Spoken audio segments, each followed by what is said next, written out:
जय हिंद विद्यार्थी मित्रांनो, मी मधुरा कापसे जाधव तुमच्या सगळ्यांचं स्वागत करतेय। पोलीस भरतीसाठी सर्वोत्कृष्ट असं आणि महाराष्ट्रातल्या नंबर 1 असे आपल्या टिकर मराठी YouTube चॅनलवर। तर आजचा जो व्हिडिओ असणार आहे तो मैदानी चाचणीशी रिलेटेड असणार आहे, ज्याला आपण ग्राउंड म्हणतो। तर यामध्ये मी तुम्हाला एक्सप्लेन करणार आहे मुलींची शारीरिक चाचणी, त्याची संपूर्ण माहिती, किंवा मुलींची मैदानी चाचणी त्याची संपूर्ण माहिती, त्यामध्ये किती इव्हेंट्स असतात आणि त्यांचे किती कसे कटिंग असणार, तर त्यांचे मार्कांची कटिंग आपण या व्हिडिओमध्ये पाहणार आहोत।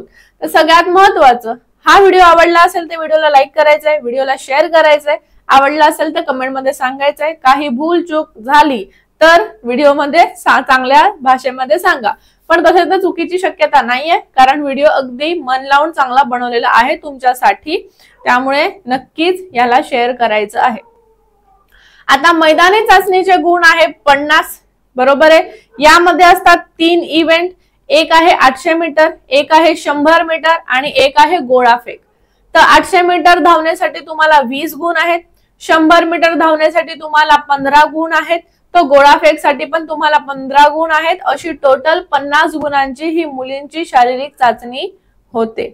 तर सविस्तर सखोल पाहून घेऊयात आपण या व्हिडिओ म्हणजे या माहिती बद्दल, ठीक आहे। चलो, सगळ्यात आधी आपण 800 मीटर पाहणार आहोत। तर धावणे 800 मीटर, गुण टोटल आहेत 20। तर या प्रकारात तुम्हाला जर पैकीच्या पैकी म्हणजे 20 पैकी 20 गुण मिळवायचे असेल तर हे अंतर तुम्हाला 2 मिनिटं 50 सेकंद किंवा त्यापेक्षा कमी वेळेत पूर्ण करणे गरजेचं आहे। पण जर तुम्ही 4 मिनिटं 00 सेकंद पेक्षा जास्त कालावधी लावला तर तुम्हाला यामध्ये 0 मार्क दिले जातील, बरोबर आहे। सविस्तर कटिंग मध्ये अजून थोडंसं पाहूयात आपण। चला, जर तुम्ही 800 मीटर हे अंतर 2 मिनिटं 50 सेकंद किंवा त्यापेक्षा कमी सेकंदामध्ये कापलं तर तुम्हाला 20 गुण देण्यात येतील। 2 मिनिटं 50 सेकंद ते 3 मिनिटं सेकंदापर्यंत 18 गुण देण्यात येतील। 3 मिनिटं ते 3 मिनिटं 10 सेकंदापर्यंत 16 गुण देण्यात येतील। 3 मिनिटं 10 सेकंद ते 3 मिनिटं 20 सेकंद मध्ये 14 गुण देण्यात येतील। 3 मिनिटं 20 सेकंद ते 3 मिनिटं 30 सेकंद मध्ये 12 गुण देण्यात येतील। म्हणजे मला असं वाटतं की 10-10 सेकंदच्याने तुमचे 1-2 मार्क जातात, पण शेवटी फरक आहे त्यामध्ये, है ना। 3 मिनिटं 30 सेकंद आहेत ते, ठीक आहे। 3 मिनिटं 30 सेकंद आहे, 3 मिनिटं 40 सेकंदामध्ये तुम्हाला 10 मार्क देण्यात येतील। 3 मिनिटं 40 सेकंद ते 3 मिनिटं 50 सेकंद साठी तुम्हाला 8 मार्क देण्यात येतील। आता सगळ्यात महत्त्वाचं, 3 मिनिटं 50 सेकंद ते 4 मिनिटं 00 सेकंद पर्यंत तुम्हाला 5 मार्क देण्यात येतात। डायरेक्ट 3 मार्क कमी झाले, आतापर्यंत 2-2 मार्क कमी होत होते। आणि लास्टला जर तुम्ही 4 मिनिटं 00 सेकंद पेक्षा जास्त वेळ लावत असाल तर तुम्हाला 0 मार्क देण्यात येतील। हे झालं आपले 800 मीटर एक इव्हेंट, त्याची प्रॉपर कटिंग, टोटल 20 गुण। तर जास्त खाली यायचं नाहीये, 18-16 पर्यंत माझ्या मते तुम्ही येऊ शकता, ते पण 16 पण नको 18, कारण 50 पैकी नाही म्हटलं तरी तुम्हाला 44-42 मार्क तर पाडावे लागतील, जेणेकरून तुम्ही लेखीला 100% बसू शकाल। जास्त मिळवलं तर चांगलंच आहे, मी कमीत कमी म्हटले, जास्तीत जास्त किती मिळवू शकता।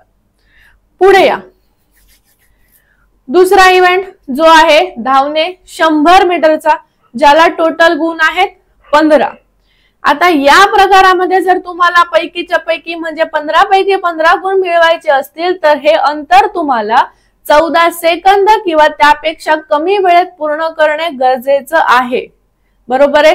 पण तुम्ही 20 सेकंदापेक्षा जास्त वेळ लावला तर तुम्हाला याच्यामध्ये 0 मार्क देण्यात येतील।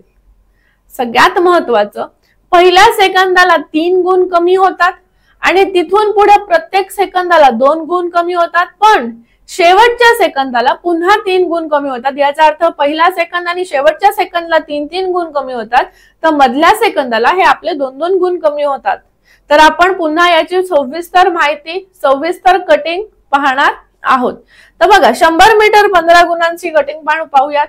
जर तुम्ही 14 सेकंद किंवा त्यापेक्षा कमी वेळेमध्ये 100 मीटरचं अंतर पूर्ण केलं तर तुम्हाला पूर्ण पैकीच्या पैकी म्हणजे 15 मार्क देण्यात येतील।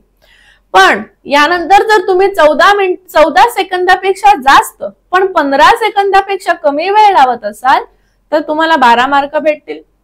15 सेकंदापेक्षा जास्त पण 16 सेकंदापेक्षा कमी वेळ घेत असाल तर तुम्हाला 10 मार्क भेटतील। 16 सेकंदापेक्षा जास्त परंतु 17 सेकंदापेक्षा कमी घेत असाल तर तुम्हाला 8 मार्क देण्यात येतील। पुन्हा 17 सेकंद पेक्षा जास्त परंतु 18 सेकंद पेक्षा कमी असतील तर तुम्हाला 6 गुण देण्यात येतील। 18 सेकंद पेक्षा जास्त परंतु 19 सेकंद पेक्षा कमी असेल तर तुम्हाला 4 गुण देण्यात येतील। आणि 19 सेकंद पेक्षा जास्त परंतु 20 सेकंद पेक्षा कमी असणार तर तुम्हाला 1 गुण देण्यात आला। बघा इथे 3 मार्क कमी झाले, बाकी 2 आहे, इथे पण तुमचे 3 मार्क कमी झाले। पण जर तुम्ही 20 सेकंद किंवा त्यापेक्षा जास्त वेळ घेत असाल तर तुम्हाला डायरेक्ट 0 मार्क देण्यात येतील। महत्वाचं आहे, जेव्हा कुठे 800 मीटरचा जर विचार केला, जेव्हा कुठे टर्न वगैरे आहे तर तिथे तुम्ही प्रॅक्टिस करा। अशा कुठल्या गोष्टीमुळे तुमचे 800 मीटरचे मार्क कमी होतात त्याकडे व्यवस्थित फोकस करा आणि तुमचा स्कोर वाढवा। 100 मीटर मध्ये असेल तर 100 मीटर मध्ये हाताचा स्पीड कसे ठेवायचे, दोन्ही हात चालवायचे की नाही या गोष्टीकडे लक्ष ठेवा। बारीक सारीक गोष्टीमुळे तुमचे जे काही थोडे थोडे मार्क राहतायत तर हे तुमच्या हातामध्ये आहे की तुम्ही ते कव्हर करू शकता। तुमचंच मैदान आहे त्यामुळे तुम्हालाच त्याच्यासाठी लढायचं आहे। बाकी ऍज अ शिक्षक, ऍज अ प्रशिक्षक जिथे ते मैदान खायचं तुम्हाला शिकवत असेल तर तुम्हाला प्रत्येक गोष्ट व्यवस्थित सांगत असणारच आहेत, हो ना। आता मुलींचं म्हणजे महिलांचं शेवटचं इव्हेंट आहे ज्याला आपण म्हणतो गोळाफेक। वाटतो सोपा, पण हा जो गोळा आहे तो महिलांसाठी 4 किलोचा असतो आणि गोळाफेकला एकूण मार्क असतात आपल्याला 15। तर शारीरिक चाचणी 50 पैकी 35 मार्कांची बघितली आहे, 15 मार्कांची पाहणार आहोत। तर यामध्ये गोळा फेकताना ऑफकोर्स मीटर मध्ये तो मोजला जातो, तो काही वेळेसाठी मोजला जात नाही। धावण्यासाठी तुम्हाला सेकंद आणि मिनिटं लागतात, पण गोळाफेकसाठी तुमचा गोळा किती मीटर पर्यंत लांब गेला आहे त्याचं ते मोजून मग त्याप्रमाणे तुम्हाला मार्क दिले जातात। तो गोळाफेक जर तुम्ही 6 मीटर किंवा त्यापेक्षा जास्त फेकला तर तुम्हाला 15 मार्क भेटणार। 5.50 ते 5.99 मीटर अंतरावर फेकला तर तुम्हाला 12 मार्क मिळणार।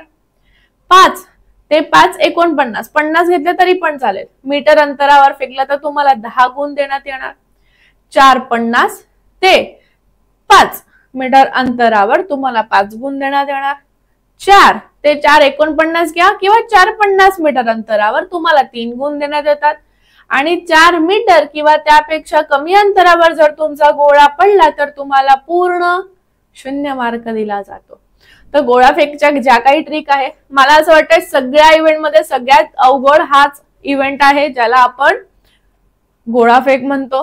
तर याच्यामध्ये ऑफकोर्स फिजिकली आपण फिट पाहिजे, पण याच्यामध्ये थोडंसं आपल्याला कौशल्य पण पाहिजे की आपण कशा प्रकारे गोळा फेकू शकतो। फाऊल व्यवस्थित लक्षात घेऊन घ्यायचं की आपण केव्हा केव्हा असं म्हणजे काय काय गोष्टी केल्यामुळे आपल्याला फाऊल ठरू शकतो, या गोष्टी लक्षात ठेवायचं आहे। कशा पद्धतीने कुठे गोळा धरायचा, गोळा पकडण्याची ट्रिक लक्षात ठेवायची, फेकताना मानेजवळून पकडायचंय, कसा पकडायचा हे सगळं तुम्हाला तुमचे प्रशिक्षक सांगत असणारच आहेत। या गोष्टी पाहायच्या आहेत। पहिल्यांदा जर चुकलं आपलं तर ते आपल्याला माफ करून देतात, पण आणि अजून एक गोष्ट आहे की जर गोळा तुमच्या सीमेरेषेच्या नजीक असेल तर त्याचे वरचे गुण देण्यात येतात। म्हणजे जर आपण बघितलं की तुमचा 5.51 ला पडला, ठीक आहे, मग त्याच्या वरचे मोस्टली दिले जातात गुण। नजीक असेल तर वरचे गुण दिले जातात, खालचे गुण नाही दिले जात। आता तुम्ही विचार करायचा आहे। तर टोटल आपण पाहिलं संपूर्ण 50 मार्कांची आपली मुलींची मैदानी चाचणी किंवा शारीरिक चाचणी। व्हिडिओ आवडला असेल तर व्हिडिओला लाईक करायचंय, व्हिडिओला शेअर करायचंय। आपल्या टिक्कर मराठीवर जर नवीन असाल तर आपल्या चॅनलला सबस्क्राईब करून घ्यायचं आहे। असेच तुमच्या माहितीसाठी महत्त्वाचे असणारे व्हिडिओ आम्ही प्रत्येक शिक्षक आणत आहोत, त्यामुळे जरूर सपोर्ट करायचा। आता थांबते। जय हिंद, bye bye, take care, have a great day, be happy, be positive, be confident. काळजी घ्या सगळ्यांनी, धन्यवाद।